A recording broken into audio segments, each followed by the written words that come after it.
Hello, ladies and gentlemen, and welcome to Wizard 3 Productions. Today we're going to be going over a new survival guide for players who have just bought or are just starting off in the game of Ark.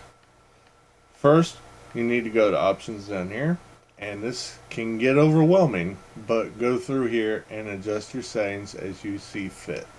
You may feel like the music is a little loud. I encourage you to go ahead and turn it down because you're not the only one. Everybody thinks that the music is fairly loud.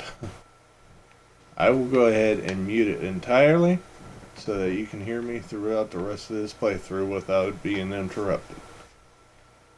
Next, you may wish to adjust your graphical settings. Sadly, those of you who are on console, you do not get very many different settings. You can also include camera shake, as large dinosaurs will cause the camera to shake around violently. Next, I would strongly recommend disabling light shafts and light bloom. This will cause, well, some extreme glare on your TVs, as whenever you look towards the sun, you will be just blinded by the extra light that is created through the light shafts and light bloom options. Default survivor items are the cosmetic skins that you receive once you accomplish certain goals or tasks. These will always reset unless this setting is checked off every time your character dies. A lot of people feel as though this is necessary, as it clogs up your inventory, and if you're in a hurried situation where you wish to go get your kit back, this can lead to distractions. The rest of this is fairly easy and simple to understand.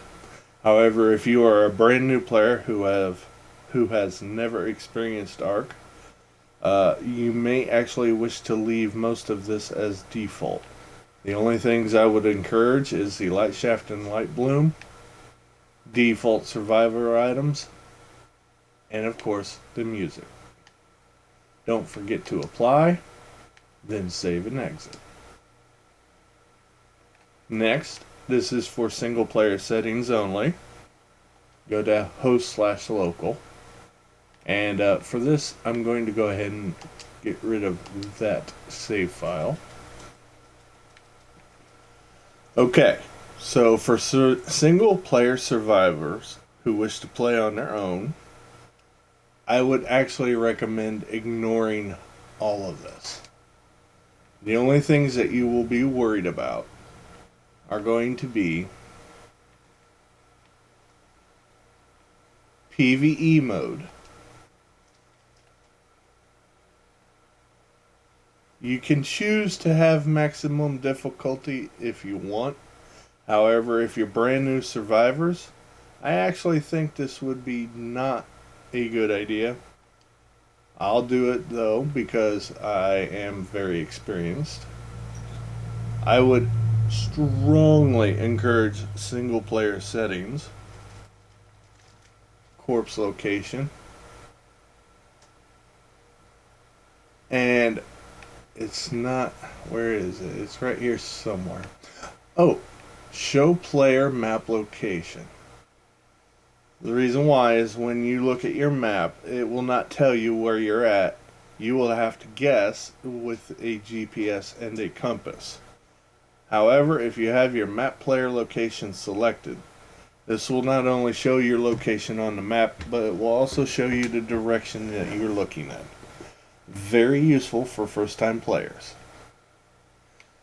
And I would strongly recommend ignoring the advanced tab. It's fairly overpowered settings right here. A slight adjustment can cause some massive grief for you later on. As such, I would strongly recommend not checking this. But just in case you would like to know about anything that you would like to know about in the future, I would strongly recommend looking at, it might be at the bottom, Allow anyone to baby imprint cuddle. If you happen to be playing with a split screen secondary player, this is very useful. I would strongly recommend decreasing mating interval so you don't have to wait hours for parents to be able to breed again of your dinosaurs. I would slightly recommend altering the hatch speed to half of that. Baby mature speed is fairly decent as it is. However, if you mess with this, you're going to have to also mess with the baby cuddle interval multiplier as well. And the thing about this is, you got to get it precisely correct. Otherwise, you're going to miss an imprint on your baby dinosaurs. If that's a little confusing right now, don't worry. I will get to that in another guide. But for right now, I would recommend leaving them alone. Um, More babies, day and night speed. You may wish to speed up the day or nighttime and slow down the daytime, as it does get rather dark in Ark. However, if you're a new player, don't worry about it. Same with the spoil time, corpse decomp time, all this stuff. Just leave all this alone. Adjusting this even a little bit will result in a very bad gaming experience. You may wish to add on player platform online basing. Uh, Actually, no, don't worry about that one. That one's for alternative tribes landing on a platform, and it'll make them slide off. Like I said, ignore that. Just ignore that. If checked, spike walls will damage wild and riderless dinos. So if you decide to put spike walls around your base, but you notice that the Triceratops walking all over it isn't taking any damage, check this box, and that Triceratops will start taking damage. Show floating damage text. This one I may actually recommend for new players. This gives you kind of an arcade style where you or the dino you're riding is attacking another dino, and you can see damage numbers pop up. It's okay. It's okay. And this last one is dino or raid dino feeding. There's a few dinosaurs in the game that you can tame, but their only purpose was to be a raiding dinosaur, a siege dinosaur to attack another player. The developers didn't want that to be a super overpowered problem, so they made those dinosaurs unable to eat, and they will starve out slowly over time. You get about 24 hours before they starve to death. So, if you wish to keep yours, if you tame one, you must check this box, or else it will starve as well. And the rest of this stuff you can adjust if you wish. However, I honestly don't. I don't feel like it changes too much other than these three right here. But as you can tell, with the single player settings turned on, they're already maxed out, so there's no real reason to mess with them. The last one down here is the name of an event, and supposedly there's a way to turn on the old events that used to occur during Ark 1's, I guess, supported cycle time. You can turn on the Halloween event, the New Year's Eve event, the Summer Bash events, but I forget.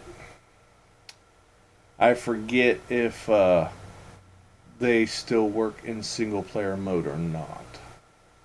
So, alright, that is the settings guide, and once you have checked all your boxes, and if you have decided to do so anyhow, moved your sliders, you may then decide which map you wish to pick to play on. The storyline order is The Island, Scorched Earth, Aberration, Extinction, Genesis 1, and Genesis 2. The custom arcs over here are free DLCs. They are not a part of the storyline, and as such, I guess you could play them however you wish to play them, but they are somewhat similar to the other maps. The only difference is they don't have a storyline attached to them. So once you're done, you can play single player. Fairly easy, simple. You could also run a dedicated server. However, this turns the machine that you are using into a server and you cannot play on it. You can connect to it via network, but you cannot actually play on that server.